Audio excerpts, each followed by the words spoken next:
You can want to do something, but your environment not gonna let you do it, because it's not gonna reinforce those thoughts to keep you focused, right? So let's say I want to save $10,000, but my habits are $12,000. You understand me? Every month I'm spending money on entertainment. I'm spending money on sex. Sex is the biggest chase that people focus on. Everything we do is for sex, right? So when we talk about gaining discipline, you understand me? It's being a disciple of your mind. You understand me? It's learning how to detach and disconnect from the things you don't need and replace them with the things you do, right? Most people just don't want to hear the things that you need to do. You understand me? Like, you got to be a man about it, be a mind about it, right? Like, if I want to get focused, I got to change my environment if my environment is not connected to my focus. You understand me? Environment is the strongest, most powerful thing that controls human beings. Change the environment, change the man.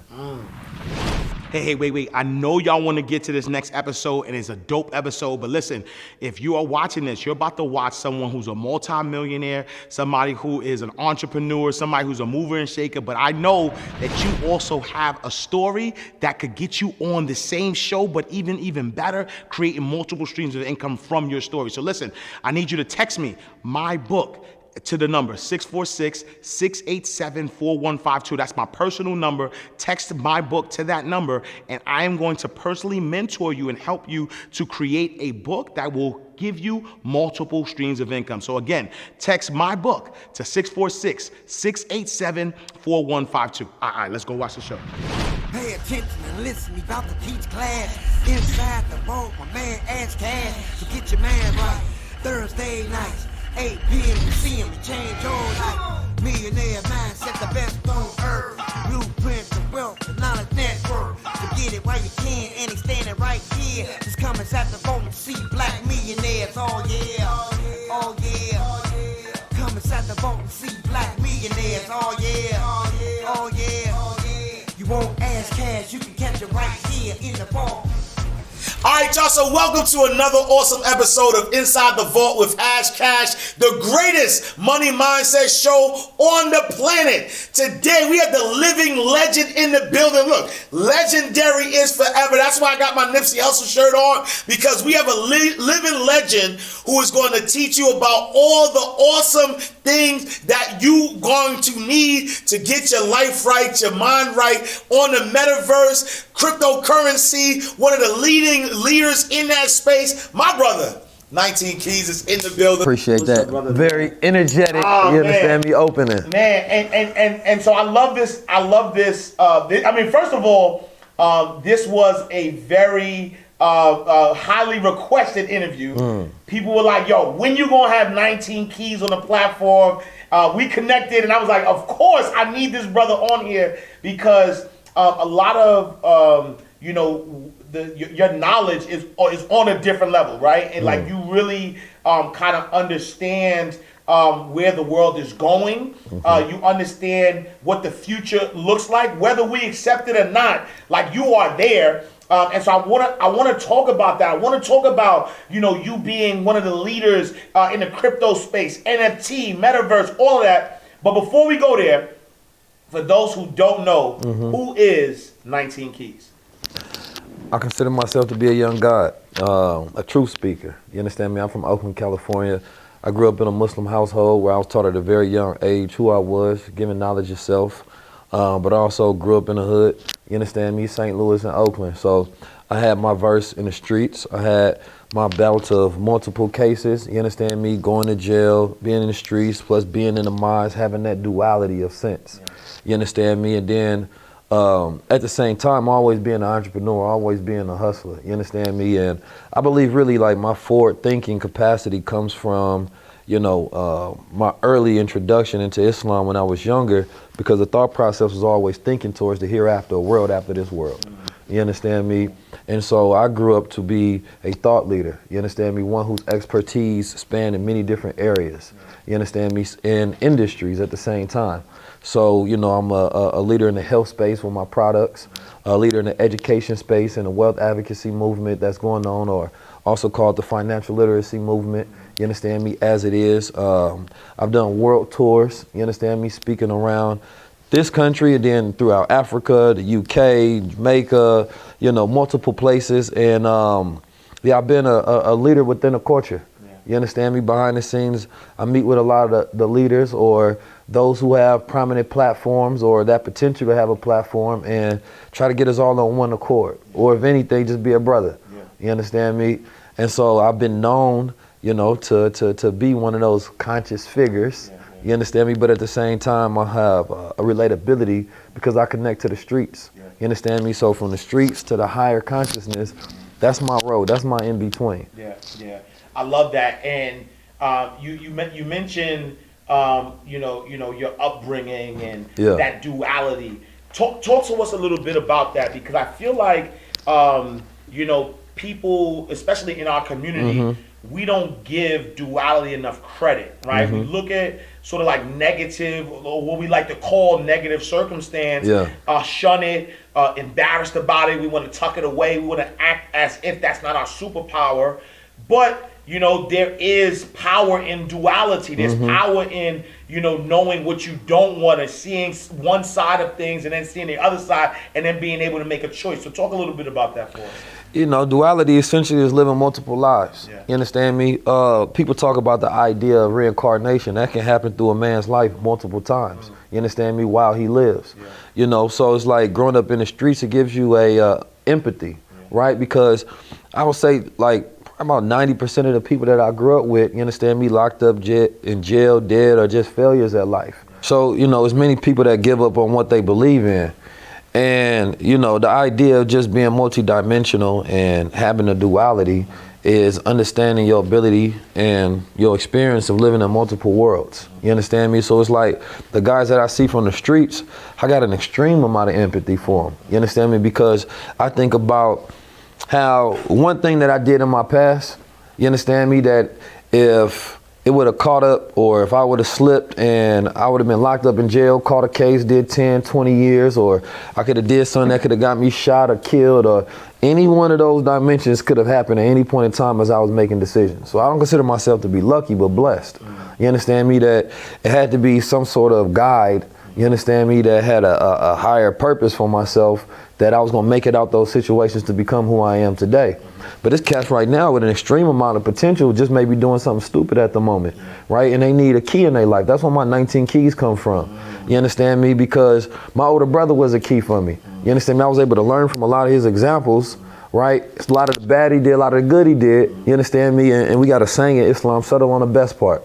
You understand me? So with that, I know a lot of cats that don't have a good parents, don't have a great environment, and environment stronger than nature. You understand me? So if you're in the wrong environment, you may want to do good, but there's nothing there to reinforce it. You understand me? And we are organisms of reaction through our environments. They entrain, you understand me, our will and what we're going to do next. So that duality allows us to have that sense of understanding and empathy with the outside world, especially those who are not exactly like ourselves. You understand me? Whether it's brothers that's on the job, people that's in the streets. You understand me? Whether you at the high level of leadership. You understand me? Even you got the Gen X generation, the Gen Z generation, the millennials, the baby boomers. All generations I can have a level of empathy for. You understand me? And that's because I've had a multitude of experiences. So I have no expectation of people being like me. You understand me? Whatsoever, right? The only thing I can work on assisting is giving you the tools to be the better version of yourself. You understand me? And that comes with knowledge of self. But if you don't have a key in your life, then you can't unlock that aspect of yourself that has been suppressed by its environment. I love it. And you mentioned, 19 keys. Yes, sir. Talk to me about some of those keys. So the 19 keys come from first a quote that I heard by Master Muhammad. Master Muhammad is the one who taught Elijah Muhammad. Elijah Muhammad, the one who taught Malcolm X. Minister Louis Farrakhan, and Muhammad Ali, and everybody. But to that point, though, the saying was in the 30s. He said there's 17 million original people and there's 2 million Indians. He said that represents a 19 million rusty locked minds. You understand me? And he said there's 19 million well-oiled keys to unlocking those minds. And those keys is interchangeable for, knowledge or enlightenment. You understand me? Or energy in the mind for people that have been suppressed and oppressed for so long that if they finally get that enlightenment, they could never be oppressed again. You understand me? And there's multiple ways of going about giving a person those keys to unlock that higher level of self. You understand me? And then that number 19 is not just a finite number, but it represents duality. It represents masculine and feminine. You understand me? It represents beginning and end. It represents knowledge being born, because between that 1 through 9 is all the numbers. You understand me? I always tell brothers, like, we can all be the ones. You understand me? Because 2 just represents 2 ones. 3 just represents 3 ones. 4 represents 4 ones. Everything in the universe is mathematical, and we all just ones. You understand me? But we're always trying to be above the next, because we're trying to rule each one. But I learned that each one teach one. That's the principle of 19 keys. You understand me? Each one unlocks one, right? And I operate through that mastermind method of finding like minds and working together to build and pool resources. And I love that, because I mean, I could speak, you know, personally, when I didn't have knowledge of self, you know, there was a lot of destruction, kicked out of school, running around, doing crazy things. But once you get that knowledge of yourself and you know who you are, like, my name literally means gift of God, right? And so how can I run around acting less than a god if my name means that, right? And so how do we start that process of getting that knowledge of self? Because I believe that's the key. Unintended is like, yo, once you get, you know, knowledge of self, then you can't be shaped. No one could call you out your name. No one could shake you. How do you start getting that knowledge of self? Knowledge of self starts with self. You have to start studying self. There are resources. You understand me? It's like in different cultures throughout antiquity and throughout time, you understand me? Some people meditate, some people chant, you understand me? Some people go through psychedelic ritual perceptions, some people go through books and studies. Being in America, we were given, you understand me, books, and we were given certain guides, you understand me? So specific for the black man and woman in America, right? Studying the resources that are here. Right, I believe that every black man in America should read messages to the black man. Absolutely. That's going to be a foundation, because without a foundation, you have nothing to stand on. Right? It's a saying called Sankofa, right? Look back while moving forward. You understand me? So you can understand what you left. You can understand what's behind you, so you know what's next. Right? And a lot of us, we don't understand our story. We only know his story. Right? We study his story all of the time in school and education through indoctrination. So we lost without any understanding of who you really are. You understand me, as a man? You understand me? What are your values? You understand me? What's in your DNA that makes you who you are? So for me, I mean, the study and the knowledge of self can go into many different facets, right? But to rebuild that confidence, to understanding self, one first has to know who they are. And me, that starts with understanding that you are God. You understand me? And the reason that I say that, and it can be proven in no limit of time, because I can ask you, and you know, and I know a lot of people, we live in a generation X and Z, and, you know, don't truly believe in God. They do, but they believe in it in a different perspective. You understand me? See, reality is nothing but contracts. You understand me? But we don't have agreed upon terms. So when I talk to you about God, we don't agree on what that term means. You understand me? But if you ask a person that said, well, I'm spiritual, I don't believe in God, or they say I'm spiritual, I don't believe in religion, your new spirituality just becomes your religion. You understand me? Because that's your way of living life, so you can have happiness here on earth. You understand me? And be a so-called good human being. But it's like another person say, well, I'm going to follow Christianity. That's going to help guide me to being good. That's going to give me the tenets and path and faith and belief. Another person say, well, I'm going to follow the law. I believe that this is the right way in order to do it, in order to follow those attributes and being a good person. But we all have a religion. But we're taught the connotation of things instead of the definition of things. What we feel about it versus what it actually means. If I ask a person that doesn't recognize what Islam understands at all, I say, do you consider yourself to be a good person? The average person consider themselves to be good, right? Human beings inherently want to be good. Well, I said, would you consider yourself to do God's will, good will? You understand me? They say, yeah. You understand me? Well, I said, do you consider yourself to be a Muslim? They will say, no. Well, I say a Muslim just means his or her will to do the will of God. They'll say, well, I still can't call it. Why? Because of your programming towards it of how you feel. We are more emotional than logical. This even goes back to knowledge of self, understanding who you are. As a man, you need to know what is the masculine and feminine principles that exist within yourself, right? One of the biggest issues that we have in society now is men no longer want to be masculine. You understand me? Young boys are not growing up to aspire to the principles of manhood. at all. Yeah. You understand me? It's actually quite the opposite, right? And it's forcing women to go into a place of masculinity to protect, take care of themselves, and develop out a nation because they believe they don't have a masculine man to lead, right? So getting back to the foundation of knowledge of self and through family, right, and the principles and the protocols of family is how we start to reestablish order in society. And I love that. And you said, you know, in speaking of order, talk to me a little bit about the Black World Order. So the Black World Order was an organization that I started because, number one, so I'm gonna tell you how the thought and was inspired. When I do research, right, you know, I look for the observation of cycles, you understand me, and synchronicity, right? Last year in 2020, especially during the time of this big, you know, paradigm shift, right? I knew that this cycle would have to be connected to another cycle, right? Especially when you're talking about the stock market going through different crashes. And 119 years ago from 2020, they had a crash, one of the first crashes, right, 1901.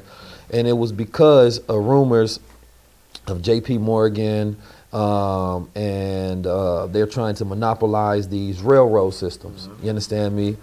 And when that happened, afterwards, you understand me, after that crash and it, of course, corrected itself, you know, white families came together to try to monopolize the railroad system.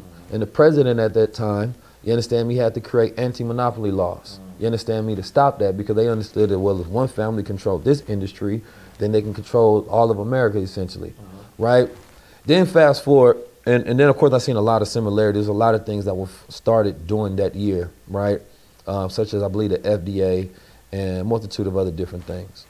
But when I find cycles, you know, it was imperative, you understand me, that I understand what's coming next. You understand me? Because history repeats itself just in new ways.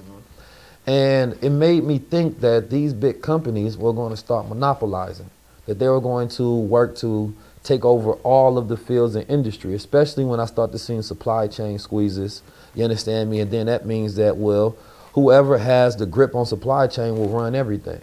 You understand me? Then you start to see these companies like Amazon and Google and Apple, they start putting their hands everywhere. You understand? Oh, I want to make cars, I want to make chips, I want to make VR, I'm going to make this, every single thing, right? So then you start seeing all these antitrust laws, you understand me? It's 119 years later, and Jeff Bezos is getting hit with one. Now this was a law that started 119 years ago for the same exact reason. You understand me? So I say, you know, the way things about to go and how it's about to speed up so fast, these boys about to take over all the landscape.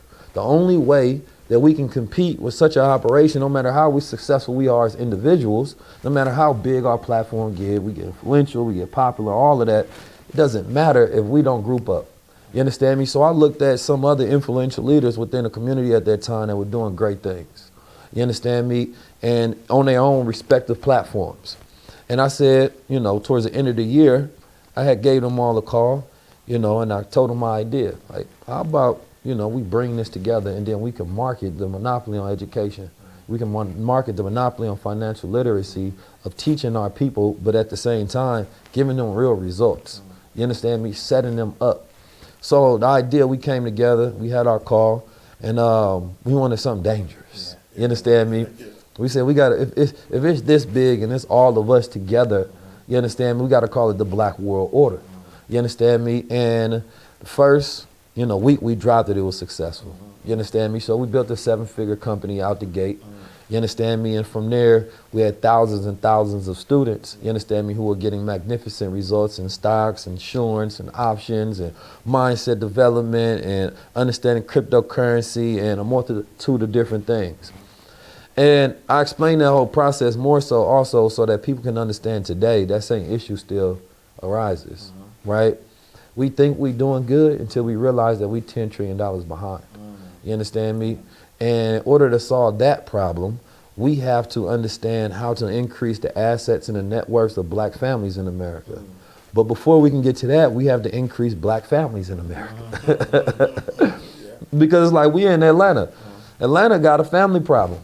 You understand me? Because Atlanta don't want to do family. Everybody wants to remake the family. But at the end of the day, until you get back to the principles of family, we can't compete with no other culture. The Asian household, they the top in America. Yeah. The East Asians specifically, they winning the game. When you go watch movies, you gonna see them taking the place of so-called minorities now. You're not gonna see that black masculine man in there no more. It's gonna be an Asian in that role or a woman in that role. You understand me? The black family has been completely, outpaced. You understand me? And they considering that model to be outdated. So it's like, number one, we have to get back to a norm of, like you said, we acknowledge yourself, masculine and feminine principle, which allows us to build family. Once we build family, we have to learn how to do it right, because my whole point was to give a list of every family. Every black family needs a list of things that they should have in order to make sure that they assured and living right, that their legacy is secured. You need a trust. Yeah. You understand me? Whether you're getting you an express trust, an irrevocable trust, a celestial trust, you understand me? You need estate planning within that family. Yeah. Everything should be in that family's trust. You understand me? That family should be set up with a crest and a code. That family should have its own Bible. You understand me? That when you pass it down, this is what we teaching the children. Yeah. Against the programming of the world, so we can actually have influence in the world based on our principles, not the ones that we inherit from the dominant world around us. Yeah.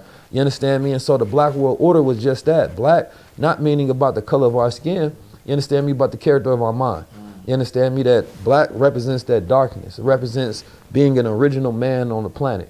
You understand me? And man meaning mind. The original mind, the original frequency of righteousness, inherently good, because when they say a person sins, I believe in Hebrew it's talking about being off target.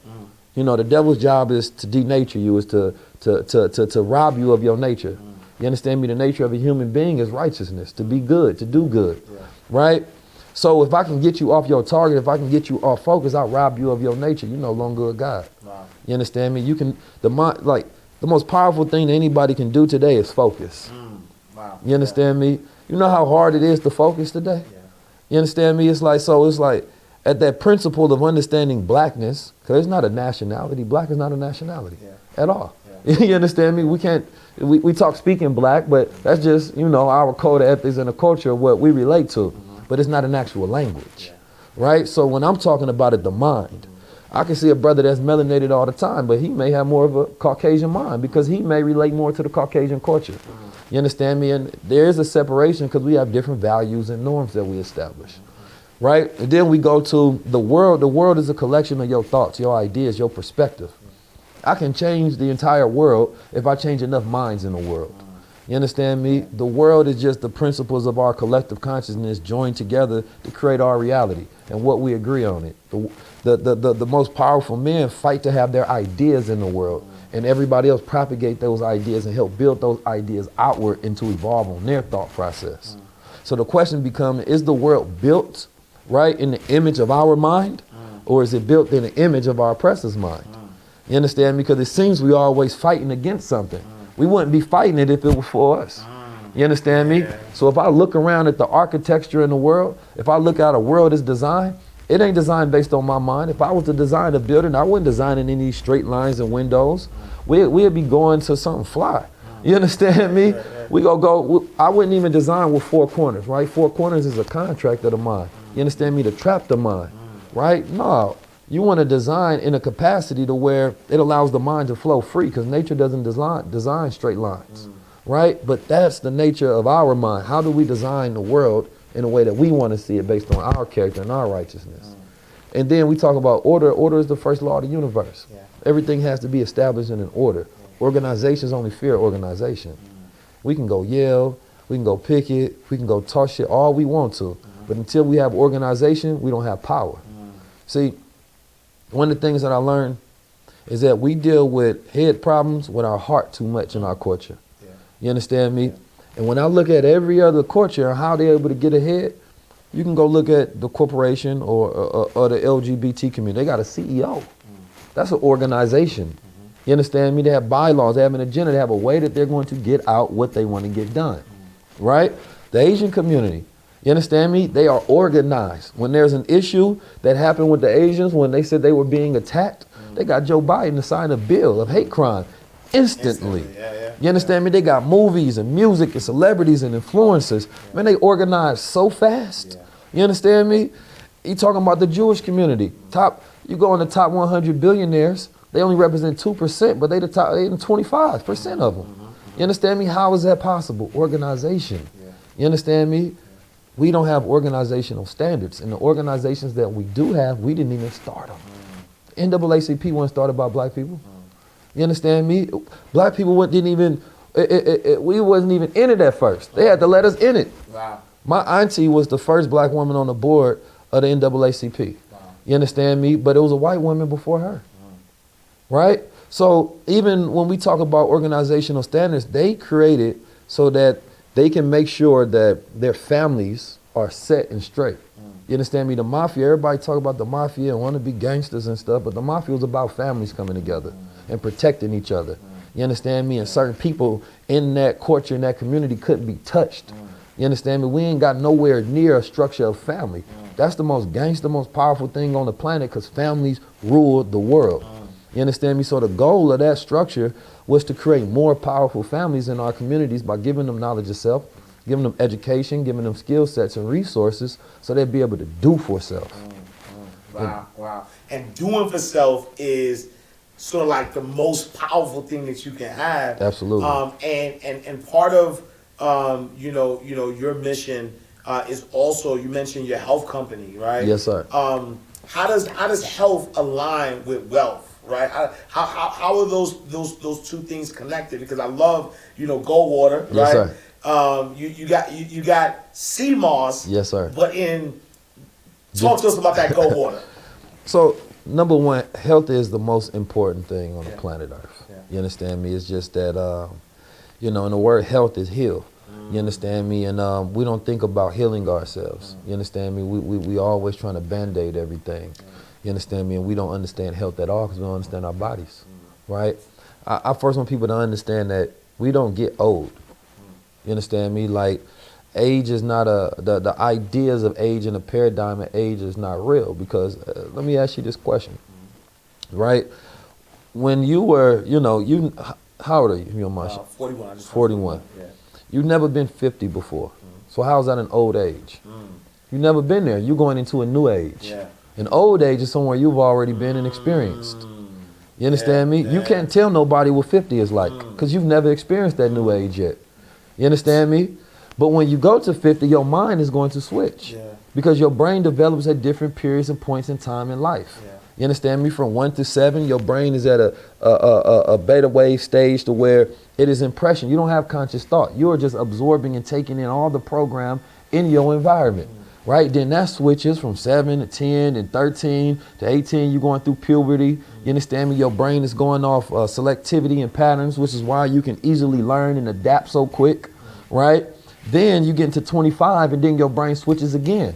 Now your brain is thinking in more of wisdom and concepts rather than patterns. So the way you learn has to change. Right? Then you're going into 30. You start to know yourself more. You start to question yourself less. Right? But they don't teach us about our new ages and how to utilize the equipment of our new mind. You understand me? If there was an instruction manual, it would say, hey man, you just turned 18. This is how your mind is going to change. This is how you use it, right? The way you stimulate your brain and learning is going to have to change after 25. So I teach people learning how to learn. You understand me? Because we went to school, which destroyed our creative learning process. Because we were given instructions on what to do instead of being taught how to learn. You understand me? So for me, when I think about knowledge of self and health, they go intertwined. Do you know how your brain works? But you have to use it to do everything. Right. You only have one of these bodies, but you don't know how it functions, right? Inflammation is a killer. You understand me? That's the starting point of disease. The inflammation causes the mucus. The mucus builds up, it traps the germs, allowing disease to be able to be set. But we eat food that causes inflammation all day long. You understand me? Specifically, I always use this example, right? Soul food. You seen the movie Soul Food? Big Mama cooking. She was whipping it up. You understand me? She had to get that leg chopped off though because she had diabetes. You understand me? Because all the food she served was, you understand me, inflammatory, right? But that soul food, right? That's that food that give us the itis, right? Give us the hepatitis, the arthritis. You understand me? But because itis is a suffix for inflammatory disease, right? So we would celebrate eating death food. And then we would say health food costs too much. As if them medical bills ain't high. Right. You understand me? As if living a short life, you understand me, is not a high cost. Yeah. Right? But we were taught that, a 70 to 80 year lifespan is normal. Somebody just woke up and told us that you only got 70 years. Yeah. See, the human mind is already being taught to die. Yeah. You understand me? And we have a death culture, not a health culture.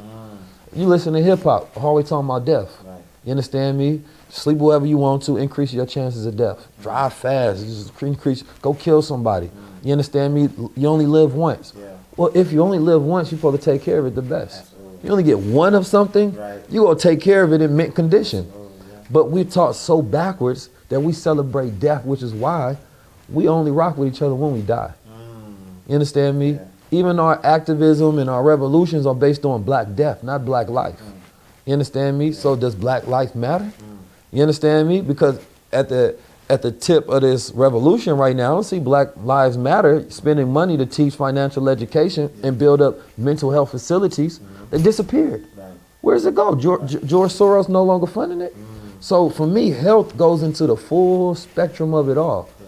You understand me? It's like the mental health in our society is dead. You try to speak to somebody, but if they deaf, they not gonna hear you. Right. You understand me? And then when they speak, they got nothing to say because they dumb. Yeah. You understand me? You try to give them vision, but they blind. You understand me? So we have to go and reteach the paradigm of health. Learn how to eat to live. You understand me? Not live to eat. But that's the backwards in our society. 45% of America is obese. Yeah. You understand me? But we created a culture to protect obesity, but we haven't created a culture to protect health. Yeah. You understand me? Because they say, well, you're fat shaming, you're body shaming. Right. What about health shaming? Right, You understand right, me? right, yeah, Like, we don't have a culture for that at all. Yeah. So, somebody who teaches health and somebody who teaches knowledge of self, somebody who teaches high-level concepts, I got to make sure my people can actually digest them. Yeah. You understand me? So the point of getting things like CMOS, but not only CMOS, we put in the nootropics. You understand me? Because I want to increase cognitive enhancement. You understand me? Because I'm trying to get you to understand these concepts, but you don't know how to learn. And your brain can't digest things for long-term memory. You understand me? So, no, we're going to put in lion's mane, which has that exact effect on the brain. You understand me? Or we're going to put in cordyceps, increase in stamina, right? Allowing you to have a better workout. You understand me? Allowing your swimmers to work more because the sperm cell count has decreased based on the crap that we keep putting in our bodies, right? So not only we decreasing what they call fecundity in the body, right? You're talking about the amount of swimmers that you got to go swim to that egg. But also what it does is it destroys the mind because there's fecundity of the mind. So the production of ideas slow down, right? In the hoods of America, we have food deserts, right? We have a lack of access to nutrient available foods, and that's directly connected to criminality. You understand me? Yeah. When people don't eat right, they don't think right. Yeah, and it's funny you say that because I was in Newark, New Jersey recently, and I'm staying right across the street from this Prudential Center, which is like the staple of Newark, New Jersey. Yeah. But mind you, I couldn't find healthy food anywhere. And then when you start looking at, so like you said, like the crime and what's happening, there's a direct correlation with that. Absolutely. And so your health equals, the crime and how you think and the amount of money you're able to make. So you're not even really able to think with these ideas and build wealth because of where you live and these food deserts. And you emotionally unstable. Yeah. You understand me? Yeah. You got to understand, it's like my pops talk about, because he don't eat much meat at all, right? But he say, if I'm going to eat meat, it's when I'm at war. You understand me? Because it's going to increase that anger. It's going to increase that spirit. You have to know what you eat and what for. Food is a tool. If you got a body, this is the greatest design ever made, is the human body and the human mind. Yeah. But what you put into it is very necessary because everything you put into it is going to create a reaction. Yeah. Food is supposed to have information, right? Where it's teaching the cell something, it's doing something, it's having a reaction, right? It's pulling in nutrients and minerals, you understand me, that the cell can use to fuel the body, right? We eat food because it has light in it from the sun. right? So we're getting our nutrients from the sun, but we also supposed to be in the sun at optimal times, right? To increase our immune systems, right? To help us break down food within our body. We have a circadian rhythm, right? We don't know nothing about that. You understand? We'll put on a fancy watch, but we don't know the actual clock of our body and how it operates. Right. What are the optimal times we're supposed to eat? What are the optimal times we're supposed to sleep? What are the optimal times we should study where our brain is working better, right? So when you study the circadian rhythm, you realize like, oh, I'm not doing life right. You understand me? If I'm not in the rhythm of nature. You ain't got to tell the plant what time to get up, because when that sun comes, it feeds the information that it's time. It has a reaction. But we so far from nature, you understand me, that we get up because we got to survive. We get up because we got to go to a job. You understand me? Because we're controlled by an artificial time. But real time is nature. The sun tells you what time it is. It tells your body what to do. You understand me? So we are feeding into distractions on a consistent daily basis. We're feeding ourselves with the feed all day long. You understand me? That's what we feed all day long. 6, 7, 8, 9, 10, 11, 12 hours of just feeding yourself. Right? But what is it giving you? Wow. There's nothing nutrient based in what you're absorbing all day long. So when you go try to think, your brain doesn't even have a pool of resource for where it can utilize. Because you've been distracted by everybody's thoughts. You don't even know what you truly think. Oh, yes. You understand me? So there's a detox that has to happen from social media, because if you close your mind, you understand me, or you close your eyes and you go within your mind, a song might pop up out of nowhere. Because that frequency is inside your head. You understand me? Frequencies get trapped in the cells of our bodies. Water has memory, and we 70, 90% water. You understand me? So if we constantly taking in images all day, you're scrolling. A scroll, you know, if you take a scroll, a piece of paper, you putting on words and decrees, but we got an endless scroll and an endless feed in our mind that's spelling our mind to think nothing. You understand me? To keep you distracted all day long, so that another corporation can utilize your energy and attention to make capital. Right? So human capital, you become cattle. You understand me? So my question to people all the time is, do you control your mind? And if you do, prove it. Tell your mind something you want to stop right now. Let's say you smoke weed. You told your mind, you know what, I'm going to stop smoking today, and I ain't going to pick it up for the next 3 months. A day later, 2 days later, you back on the blunt. The reason is because you don't have control over this mind. Your habits do. You understand me? So, you know, your body is supposed to be the slave. Your mind supposed to be the master. You understand me? But your subconscious mind ain't going to take orders from a weak consciousness. You understand me? So who you talking to? You know what I'm saying? Like, you want to quit, but you can't. So I tell people, it don't take 21 days to start a habit. You understand me? It take one day, the day you start and the day you don't quit. You understand me? Because if you have mastery over self, you can tell yourself to be, and it is. You understand me? But if you don't control yourself, you're constantly starting and constantly quitting. And it's a cycle of a weak-minded person, right? And society is always trying to coddle people. Men always asking me, well, how do I get, man, you got to be a man. Drop your nuts and do it. You understand me? At some point in time, we got to stop coddling men like they little boys and treat them like little girls. Speak to them like men. You understand me? Like, we're so over emotional in society. I remember in the 90s, the campaign was men need to get in touch with their emotions.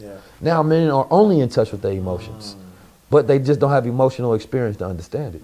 So we lack emotional intelligence because we don't have emotional experience. And all this is health, right? All this is mental health, right? Which goes with the physical health. If you take the prisons of America and you start feeding them health foods, it's going to decrease the violence. Instantly. There's been studies where they fed nothing but, you know, soy food to the prisoners. You understand me? And that can also be considered a form of torture legally. You understand me? Because they start growing breasts. They call them soy boys. You understand me? You're over emotional. You extra zesty, and you don't know why. You understand me? and it increases anger, eating the wrong foods. You understand me? It increases crime. It increases sexual activity in the wrong spectrums. You understand me? So all of this has to be understood, because that's where you're getting killed first. You understand me? Mothers kill their children at the dinner table. They creating criminals at the dinner table. You understand me? Because of what they feeding them. A woman gets pregnant today, what's the first thing gonna tell you? Oh, you will have cravings. Go eat the junk food. The marketers love that. Because the marketers know neuroscience. They understand the body. So number one, if I can get the pregnant woman to eat it, the grown child will eat it. You understand me? Not only that, so you eat it, it's going to get into the baby. You understand me? When the baby is born, 90% of women who eat junk food, their children eat junk food, right? But then what happens? That child now is influencing what's going in the household. Because when they eat junk food as a baby, they going into the grocery store screaming, "Oh, I want this, I want this." You leave them with a babysitter, they screaming, "I need this," so they go give them what keeps them calm, right? Wiring them to an addiction at a young age. Yeah. It's the mothers are making criminals at dinner tables. You understand me? They are creating the obesity. They are killing their children at dinner tables. It's a whole thing nowadays where women don't want to cook. You understand me? But that very idea of cooking is central to taking care of your family, right? And knowing what you're feeding into the mind of your child. You understand me? Into the body of your child, right? Men should know how to cook as well, right? So at the same time, it's like that dinner table is where the worst things happen in our society. You understand me? Because it creates the habits, right? You know, no child is born craving sugar. You understand me? But sugar is so addictive once you give it to the child, they crave it. So then when you try to feed them vegetables, they don't want it because they don't taste as good as the sugar. You understand me? So we think that eating good food is based on taste. Eating good food is based on what it does for you. So we say, no, that food is nasty. The food is nasty when it doesn't do something good for your body, when it's unhealthy. You understand me? So you have to change your mind that no, good tasting food or good food period is food that is good for me. You understand me? So once you change that and you understand that, you know, in the household, it can create the paradigm of what happens when you go out there, you understand me, into the streets. He just ate a whole steak meal and pork and all kind of crap, and he went outside angry.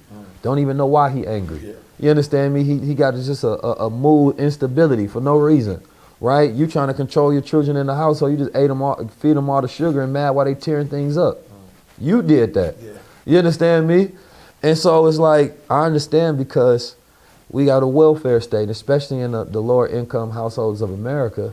Unfortunately, those food deserts, you know, are detrimental to creating diabetes, right? All of our pre-existing conditions, because they let us know during COVID, black people have the most pre-existing conditions. Absolutely. But there was no health campaigns that swept the hood. Not one came and swept the hood. No, they went to all the hoods of America and offered them Krispy Kremes. You understand me? At a time when we're in a health crisis, right? They start doing more McDonald's commercials and Burger King commercials. Why? Because people are broke, so they only go eat what they can afford. You understand me? So you're dying more and more and more based on what you put into your body. So health is pivotal because once you change the health, you do change the wealth. You understand me? Because your mind is thinking clear. When you're not thinking of surviving on week to week, you're not thinking from a survival standpoint, you're thinking from a longevity standpoint. A person that eats good cares about their life. You know what I'm saying? They care about what they put in their body. That's a different mindset completely. Than a person just eat anything. It's hard to trust a person that don't care about themselves. So how the hell they gonna care about you? You understand me? But at the same time, and we can close on this point, is that all vegans aren't healthy. I want people to understand that. You understand me? All vegans ain't healthy. You understand? People think veganism is the holy grail. You understand me? But there's unhealthy vegans because they eat a lot of vegan junk food. Just because they don't eat meat, that don't mean that they plant-based. You understand me? And they don't know themselves, and so you have to eat what's right for you. You understand me? And understand why you eating it. If you don't work out, you know you can't burn that many calories. You're not gonna be able to burn starch. You understand me? In certain foods like potatoes. So you're gonna start increasing in weight. It's just gonna start piling on you because it has nowhere to go because your body wasn't made to absorb it. The food has chemicals in it that the body can't use. So once it enters the body, it's a foreign substance, and your cells are like, are you attacking me? Is this poison? So they're going to send the so-called white blood cells to check it out. And they're going to start destroying things that's healthy, creating inflammation. So this is how you start to kill yourself. You start to create chronic disease within the body based on what you eat. So food should have either information or inflammation. You understand me? One is good for you, one is bad for you. No, I love that. And then now, you know, we get that mind. You know, we start building the wealth with our health first. Right. There's this transformation that's happening, and there's an opportunity through cryptocurrency, Absolutely. NFTs, Talk to me. like literally change the trajectory of our community. And you're one of the leaders in that space. Yes, sir. Talk to us about why is cryptocurrency right now the opportunity that could change everything, could change the game forever. On the blockchain, it's the only place we go get reparations right now. Joe Biden ain't giving us no reparations. You understand me? He probably don't even remember what they are. You understand me? Forgot people didn't ask them. Right? But when it comes to that, if, reparations is repairment, right? Repairing what was broken. Only we can do that for us. The moment we start looking for someone else to do for us what we can do for ourselves, we become their slave again. You understand me? So mastery of self is also looking for the opportunities to do for self. The biggest opportunity to do for self exists on the blockchain. You understand me? That if a person, let's look at the banks. The banks are the worst, most predatory institutions on the planet. You understand me? For the whole human existence. We in the vault right now. You understand me? They take your money, they deposit in their vault. At any point in time, they got maybe 10% of what you put on there on hand, the rest they investing. You understand me? Guaranteeing them returns, right? While you come and they charging you to hold your money while they invest it and flip it, and then they say, I'll give you 1% on it. Right. Well, imagine if the bank sent you a report, right, with the 1% that they gave you, then they sent you a report with a backdrop of what inflation. They say, inflation is rising like 4 to 6.2%. Things cost more. Actually, you lost value. Right. So now your money is buying you less. Then they sent you another report. You know what? We sent you a comparative study. This is how much you would have gained if you kept that same amount of money in the bank over a year if you would have put it in Bitcoin, right? You would have taken that same money, you would have put it in Ethereum. You would have put it in Litecoin. You would have put it in Solano or Cardano. It would have had, actually, you would have got 500% return. Wow. Actually, you would have got 30,000% return. Wow. Right? And some of them, you're talking about 70,000 plus return or 3,000% return. Versus negative 4.6, negative 4% return. Right? So it makes the most sense on the planet. Also, it allows us to do our own banking. You understand me? Like, we go to a bank because we need them to manage our money for us. Right? And that's how we need to transact. If I need to send a large amount of money to anybody, I need to send them a wire. I need to send it through Zelle or something, right? It may cost me a fee, right? Sometimes the wire may take another day or two as they verifying it in between transactions. I do it through crypto. My bank is in my wallet, right? I want to send whoever I want to send. It could be $1 million. I send $1 billion to you. I mean, you get it in a couple minutes. It's yours. It's there. What did I do? I just control my own banking. $1.5 trillion in our communities, you understand me, is unbanked in our communities, right? So all the spending power that we have is not an investment power, right? So if we simply take the money that we have, that we spend, right, and we invest in it, we're going to get a return. But what's the best place to get the biggest gains right now? Besides the stock market, besides businesses, right? Because businesses and stock markets is the best places to get money.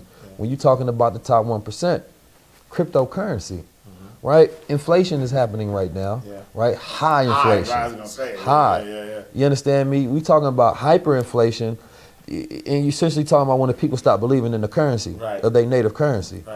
So if people stop, because the Fed they just printing it. They printed. I was listening to Ian Dunlap. He was talking about, they printed 25% of the world's money supply last year. You understand me? In America, in the history. That's ridiculous.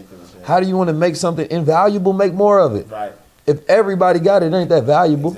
Right? So here we are with money being backed by nothing. You have a technology. You got the blockchain. So before you get into crypto, you got to understand why is it valuable in the first place. And the blockchain is what makes crypto valuable, because you can have centralized banking and decentralized banking. And with this decentralized banking, it basically says that in a central banking system, you got the CEO, you got the president, you got the board of trustees. These are the people who decide what happens in that bank. You understand me? Decentralized banking, in the middle, you got only the people, you understand me, that interact with it. All the customers, they own the bank. You understand me? Nobody can tell them what to do and what they can't do whatsoever. They decide what happens. So there's no central authority. It's decentralized. right? The difference between when you own a Bitcoin and when you got $1 is that you don't own this dollar. This is still the bank's dollar for debt. Right. You understand me? This dollar doesn't have any backing. It's only made for debt, right? It's not backed by gold. Right. Once you own a Bitcoin, only 21 million of them are going to be made. You understand me? It's not going to be enough Bitcoin for every millionaire in the world. Right. You understand me? Bitcoin is going to consistently go up and rise. It's at around 60 something at the time of this recording, right? People are predicting it to be at about 100, maybe 90,000 by the end of the year, maybe more, right? So if I can teach every black person in America how to create their own hedge fund, right? That's why I teach in infinite wealth strategies, right? So I say, listen, how many people in your family, immediate family? Immediate family, 5. Let's say you got 5 people. There's something that they call you can create your own vault, right? You like this, right? Yeah. You create your own vault with them. Each person are able to put things into that vault, but everybody has their own wallet. So you can't take nothing out that vault unless everybody signs on that wallet. So let's say you got an app or a computer. Somebody want to take it out, they got to call everybody, listen, I want to take 50,000 out. But they say, well, that's not what we agreed to, right? So now it's trusted because nobody can steal from it, right? Nobody can take from or put in without the permission of the collective. So let's say you do this with your children. You got your daughter, you understand me, you got your son, you got your pops, mom, whoever's inside that. And this is if you want to create just a vault system, and you can buy digital assets the same way, to where you are buying or investing with the permission of each other, right?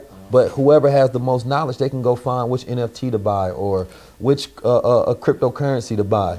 They set it in there, let it go up. Y'all can agree upon terms when you go take it out. And now the family is doing fund management themselves. You do the same thing with a hedge fund. I say, listen, because I know the most about cryptocurrency and I got my own portfolio and that's been working, I want to manage it for the rest of the family. I'm going to create a hedge fund. And a hedge fund, nobody can take it out for at least a year. Now, these are tools that's on the blockchain right now. These are not theoretical concepts. These are things that you can tap in and apply instantly. I create the hedge fund for the family. Moms ain't got time to learn crypto. She want to. Pops ain't got time to learn it. You know what I'm saying? They get it, but they ain't got time. Right? So it's like, I'll do it. I'll invest in, I'll pick which cryptos we're going to invest in. I'll research which projects. Ones that's going to give us safe gains over the long term. Ones that's short term that we can do and get some gains in. And ones that'll give us parabolic gains. More risky, but they're going to give us higher returns. Right? So I decide where we invested into. Everybody invest in. And then if they ever want to pull out, it'll just give them their coins of what was invested into sent back into their wallet. So cryptocurrency has all these different application and projects on there that you can utilize in multiple different ways. But cryptocurrency right now, and when I talked about that $10 trillion gap, there's no other way besides the blockchain that we're going to catch up to the rest of any other race or culture. And what's the blockchain for those who don't fully understand it, right? Because I think specifically in our community, we have a lack of trust for the banks, which is why there's so many unbanked in our community. We have a lack of trust. This is why we use check cash in pawn shops and things of that nature. And the blockchain should reverse that. But still, because of this lack of trust in the banking system, a lot of people don't understand how the blockchain can actually, revive your confidence in a system because it's more transparent. So for those who don't know, what is the blockchain? So the blockchain is a technology that all of this cryptocurrency, NFTs, and metaverse, all the things you hear about, that's where it lives on. That's what makes it possible, right? So basically, the blockchain is a system of ledgers. You understand me? A ledger is essentially a transaction. So every time something happens, it is put on the blockchain, right? They got what they call, it's a chain, right? So these chains are filled up with these nodes. Every time that there's a transaction, it gets filled up in these nodes, it gets put on the chain, and it's part of this block, right?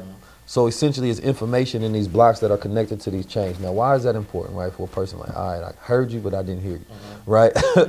That essentially the blockchain creates a trusted system, right? To where every single thing that is done is recorded and cannot be changed, right? So if I get a Bitcoin transacted to my wallet, it is now trusted and coded to my wallet, right? Nobody can go in there and manipulate it. Nobody can go in there and change it. It is now mine forever. You understand me? Now, if I got an accountant, You understand me? And I got them transacting my cryptocurrency for me, right? I can always go, and the blockchain is open, right? You can go on a site called Etherscan. You can type in anybody wallet. You can look at every transaction that they ever made. Wow. You understand me? And what the blockchain did is it created a system where digital assets can be protected. You understand me? And can now have value, right? One of the things that was a big issue, you talking about like counterfeiting, right? Yeah. But if something has been counterfeited, you understand me, it's hard to tell whether that's the real one or not. But if you can go and see whether it's connected to the blockchain, whether there was a transaction that's connected to that, then that makes it trusted. Yeah. And I know that that one is real, Yeah. right? So the blockchain is a system where they build cryptocurrency, right? And they built it on top of this because they needed a layer of protection for money. Well, if I give you one Bitcoin, you understand me, how do I know it's not a double money system? To where you taking that same Bitcoin and doing it for two things twice, right? No, because you can, it's layered in on this technology to where once that transaction is set, another transaction has to happen which says that this was sold and this is no longer in your wallet, right? And because it's not in your wallet, it's in someone else's wallet. And that transaction is now on that block. You understand me? Which means that you can go back to the entire history of blockchain technology and cryptocurrency. You can see every single thing that has ever happened. So let's say if whales, what they call whales is people who hold a whole lot of money of native currency. So let's say in Bitcoin, you want to see what's going on, and all of a sudden somebody moved $1 billion. Well, they got people who track that because they can see that transaction. They said, wait a minute, somebody just moved $1 billion. Wait a minute, 5 whales just moved $1 billion. Something must be going on in cryptocurrency. So they use that as a metric of data to understand what may happen or what may not happen, right? So essentially, you know, blockchain is a system, right, of technology that is impervious so far to being hacked, to being destroyed, that basically becomes the new central bank. It becomes the new government. You understand me? It becomes the new internet, right? Because you can put whatever you want on it and nobody can mess with it, right? So far. Yeah, and you know, speaking of the blockchain, cryptocurrency, there's something that's like hot right now, which is NFTs. Correct. NFTs, you know, because you talk about like not being able to duplicate things. Like, what is NFTs and how, you know, how can we benefit from NFTs? Well, you can benefit. So in the future, you will have thousands of NFTs in your wallet. I promise you, 100%. Everybody will have thousands of NFTs in their wallet, 100%. NFT stands for non-fungible token, right? Fungibility is the ability for one thing to be exchanged for another. If you gave me this and I lost it, you understand me, I can always replace it with this one. That means, you understand me, they have fungibility. They can be replaced from each other. This is not unique. There's nothing special about it. That's money is not fungible. It's fungible because, you understand me, you can trade 150, it can be break down to 2 10s and 30, and that equals the same value. But when something is unique like art, you understand me, you can't just replace one thing with another. It's the same thing if I take this same dollar and, you know, who is somebody you like that's a popular celebrity or something? Jay-Z. Just say Jay-Z signed this dollar. And if I lost, you could have this framed. I lost this, you ain't gonna be like, no, that's just $50. It's non-fungible now because it's a unique asset. So now you're talking about having digital unique assets, right? If I take something, let's say a picture of this same dollar, right, and I put it on the blockchain, it's recorded on there that there's this is the only one. I can take that and transfer that digital asset to your wallet. It's now yours, right? It's went from one place to another. Now it's a unique digital asset. The reason I say that everybody's going to have NFTs, whether they're buying them or not, because it's a perfect place for verification, right? So let's say I heard Nike is coming, was going to do something like this where they're adding NFTs to every shoe that they make, right? So you can know whether they're real or not, so they can kill the counterfeit market. Wow. You understand me? Because if you got the shoe, let's say it got an imprinted barcode on there, well, if I scan it and then they got the NFT connected to it, it got to be fake. You understand me? Game changer. Right? But also, you know, with NFTs, and this is why I teach in the Infinite Wealth Strategies, is how any and everybody can sell NFTs. And I increase in people's confidence. My students have made $80,000 to $100,000 just trading NFTs. You understand me? And we probably don't have time to get into that whole market, but Once you understand that if you have a product or a service or anything, you should be into NFTs for the fact that they are digital assets that you can use to make money for the rest of your life. Yeah. NFTs are back what they call by smart contracts. Smart contracts is a contract that acts automatically without the intervention of the sender and the receiver. So we can create a contract between each other, right? And whatever the terms that we agree upon, the machine will automate that. You understand me? So now you can't go in there and change nothing. Yeah. So now I trust the business in between this because there's nothing you can do. Yeah. Right? But if I sell, you understand me, I sold my first NFT for $16,000. Right? And it was essentially a picture of the spinning coin, which I'm actually making physical back real coins already, and they're ounces. Each coin is an ounce. So let's say you buy my coin, you understand me, and once you buy it, I will send you the physical asset with it. That's called having a project with utility, right? Then they got these NFT projects, you understand me, that's like Bored Ape Yacht Club, right? These are projects all the celebrities are buying in it, right? And what's giving it value, number one, is exclusivity, right? It's an exclusive club with membership, right? And it's also a social piece because now I can flex on it. NFTs are the new Rolex. NFTs are the new Benzes. You understand me? Because if I look at your profile and I see that you bought a $300,000 NFT. Oh, you own one of those? Damn, I heard Jay-Z own one of those too. I'm in a club of 10,000 people. Nobody else can get in that's exclusive in the world. Now I'm flexing with this digital piece. The same way we flex from having social media likes and followers. We don't walk around with it in the real world, but people know about it. So the digital space is the new flex, right? There's also the thing, when you talk about NFTs, these things are going to be widely used in the metaverse.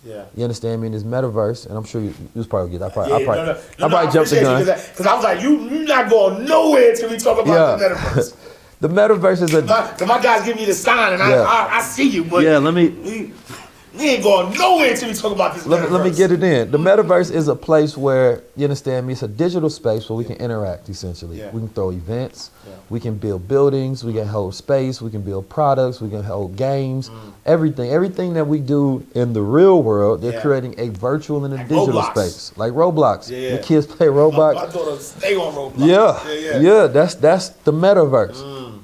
Now Facebook, they said we just gonna name ourselves Meta. They didn't create metaverse though, right? That's a virtual land. You got things like Decentraland. It's 92,000 plots of land on there that you can go and buy, right? Now some people are buying land and flipping it. You understand me? Right now, like right now, today, right? Because some spaces you have more traffic flowing than others. So if you put a billboard up in there, then people are going to see it.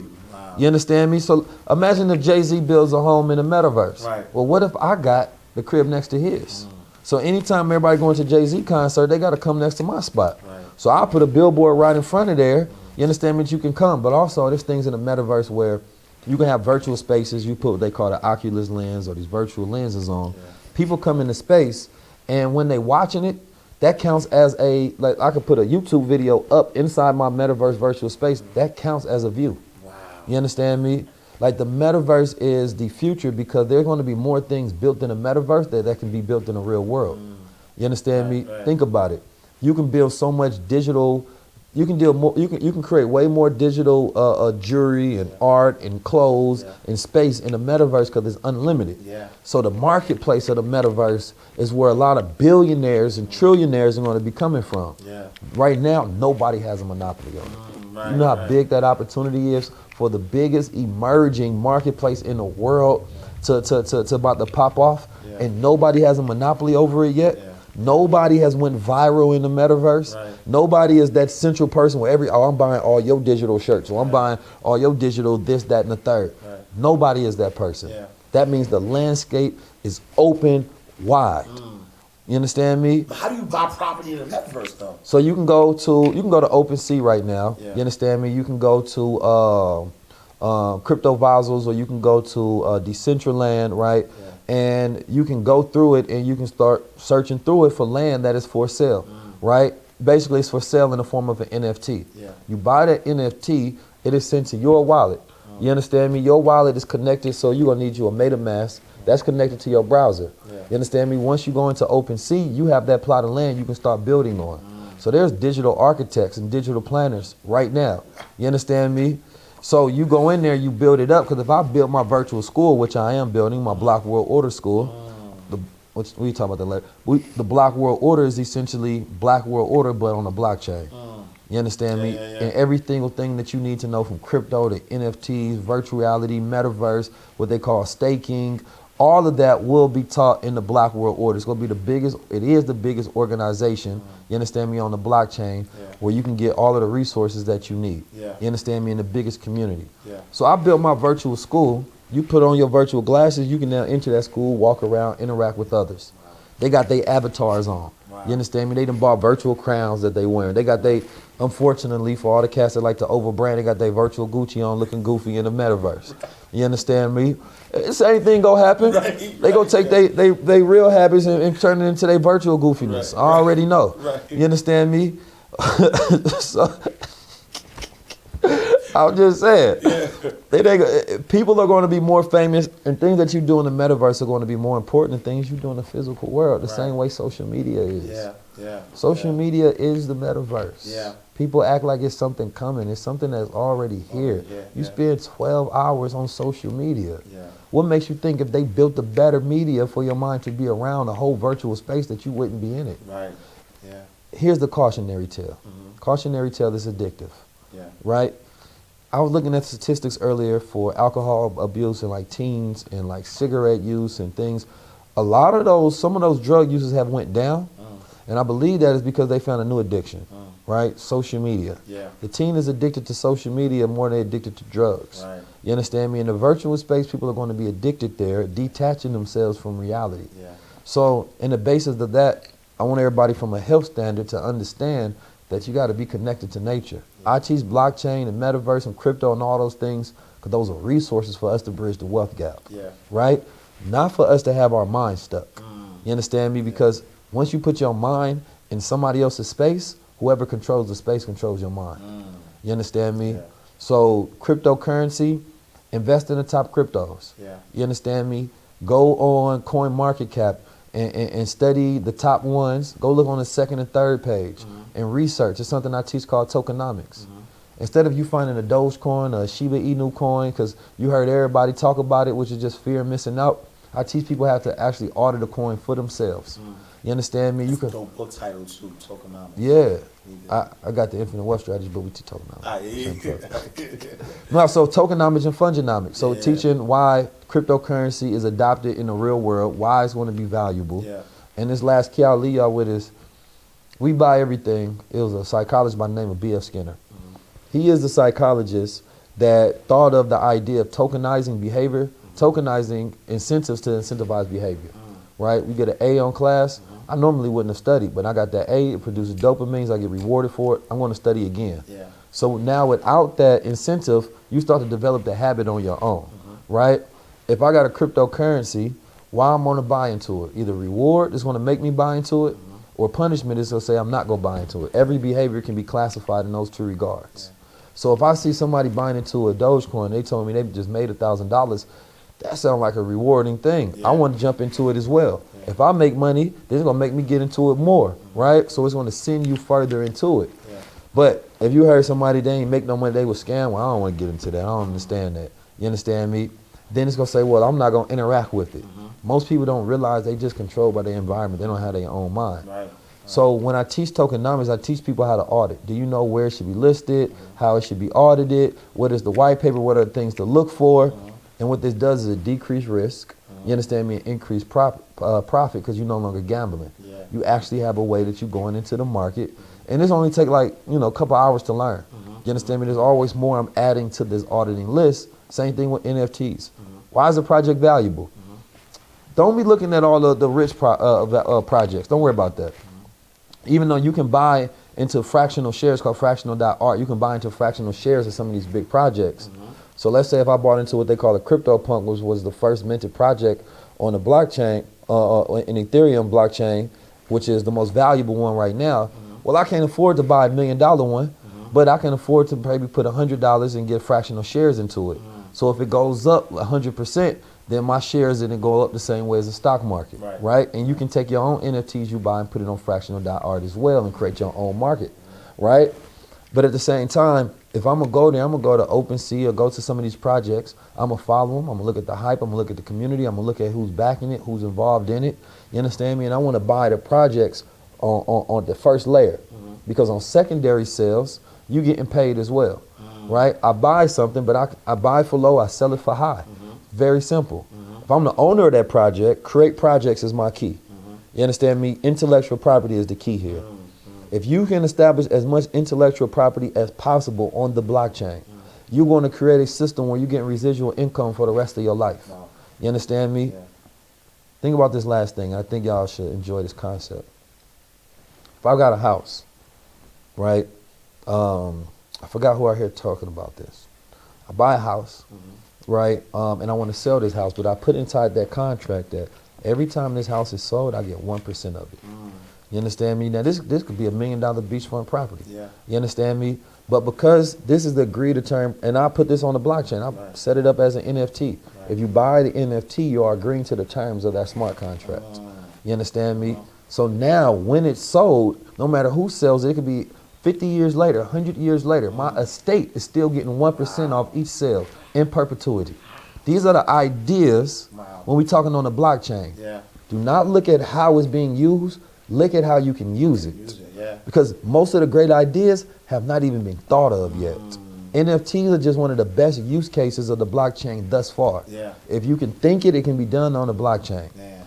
You understand me? Man. He got the keys. It's powerful because when you look at history, you know, a lot of the push for our people are to own property. Absolutely. We've owned property before, but what happened during the Great Migration, people think about, you know, the domestic terrorism that happened that pushed most of us north. Yeah. What happens to the property that we own? Right. The property's recorded through the courts. If the courts are controlled, you got it. Then the courts can say, we signed this off. And so now with the mass migration north, right, all of that wealth that we had already stayed with the people who terrorized us out. That's a fact. But if you got it on the blockchain, imagine if all of our history, imagine if all of our family history is on the blockchain. We'd be able to really go back and see our glory. We'd see how much land we own, how many buildings we own, all of the things that were being done back in those days. You can't destroy it on the blockchain unless you get rid of electricity and the internet. Right? So at that point we had an apocalyptic state. So it don't even matter. So yes, the blockchain is the best place to store history. I'll leave the last thing. One thing I teach my students, I got a 3 to 4 week book strategy because I want every single person to write a book. You understand me? Every family should have a book, every person. Because number one, books to me is like the original concept of NFTs because it's something that a customer is being born every day for your book. You understand me? 100 years later, your book is being sold to a new reader. You understand me? So like creating a book is automatically creating you an infinite stream of income. You understand me? And then you take that book and you put it on the blockchain and you solidify it in history. You understand me? Because that intellectual property is now part of the algorithm of human existence. You understand me? I like the idea of the blockchain because it is the recorded ledger for human beings. You understand me? Everything that we do can be put on this block and it can be done. And then if your children are growing up right now, they need to understand Web3, coding. Put them in that.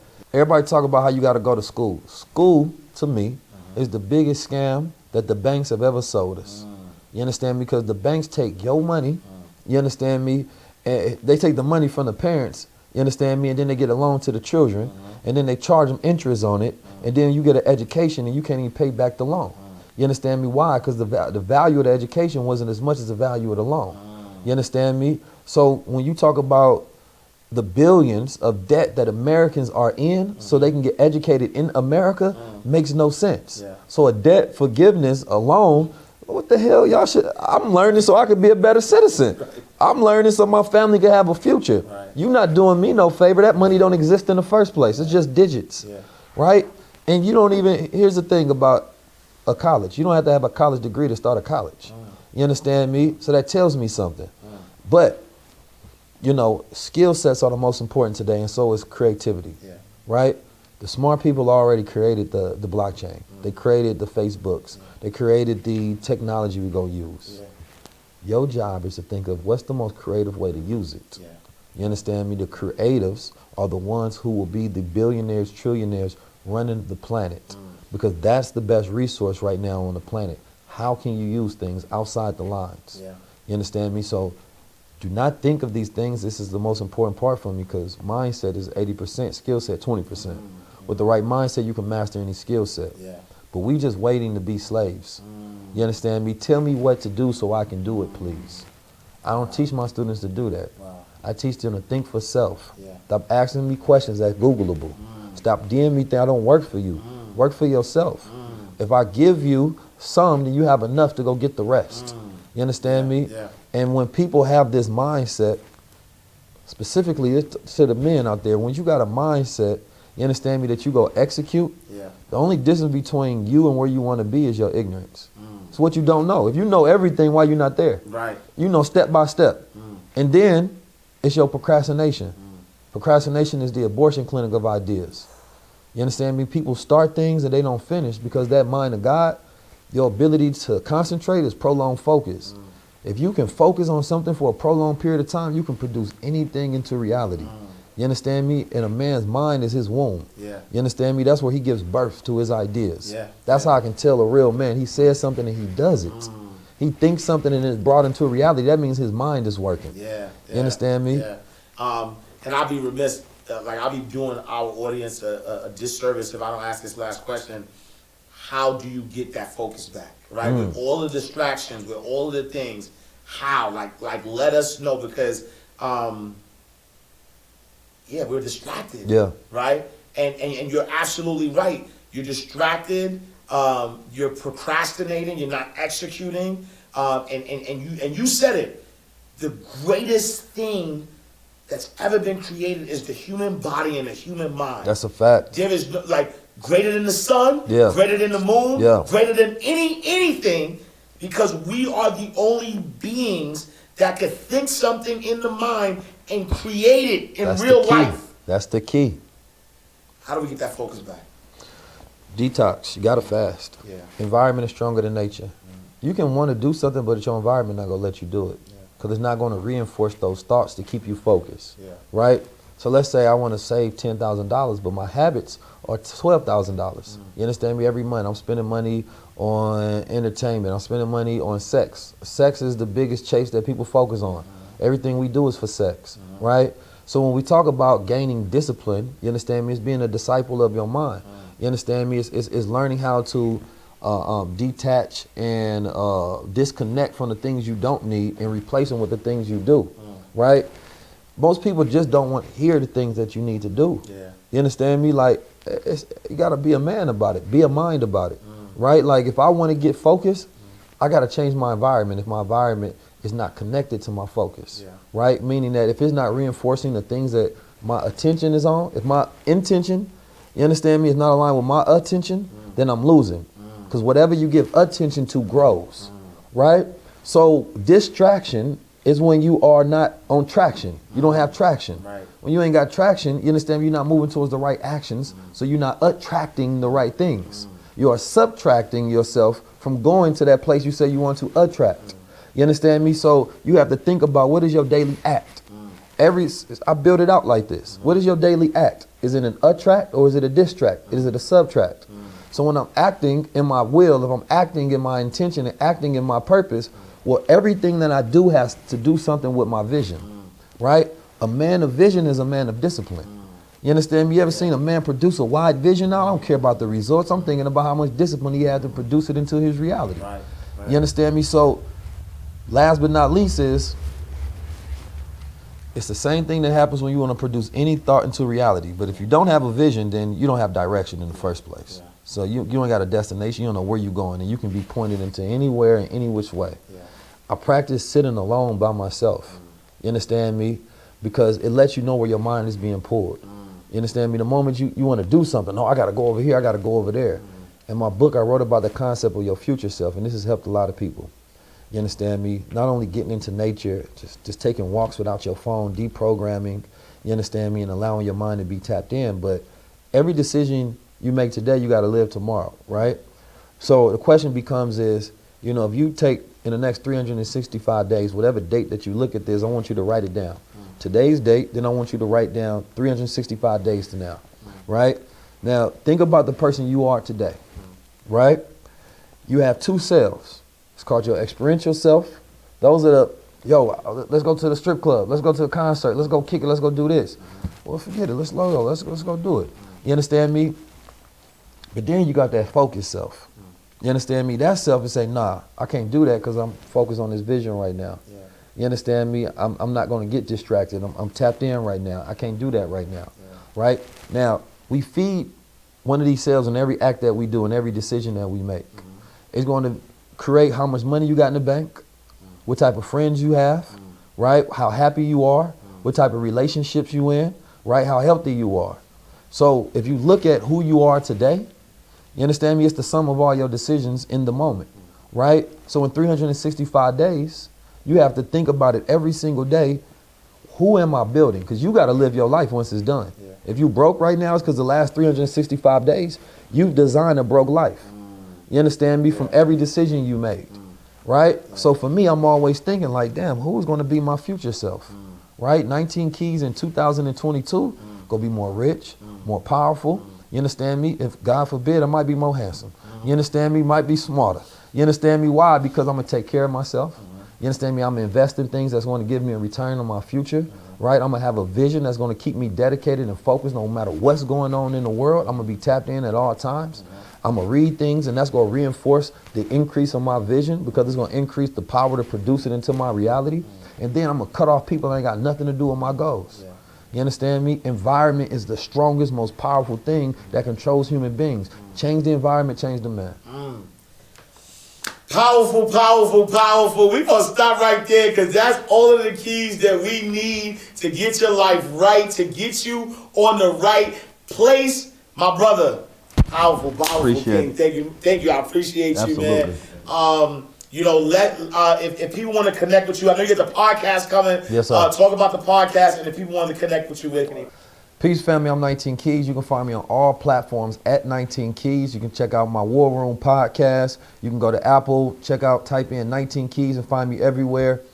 Special for everybody that's on here, 323-577-6692. Text Infinite, and I'm going to give you a discount on the Infinite Wealth Strategies. Discount code VAULT. All right, y'all, another powerful episode of Inside the Vault with Ash Cash. We are closing out the vault. Make sure you follow us on all social media platforms at Inside the Vault. Follow me. I am Ash Cash on all social media platforms. And I'll see you next time for another powerful episode of the greatest money mindset show on the planet. I'll see y'all next time in God's will. Same time, same place. Peace. Oh yeah. You won't ask cash, you can catch it right here in the vault.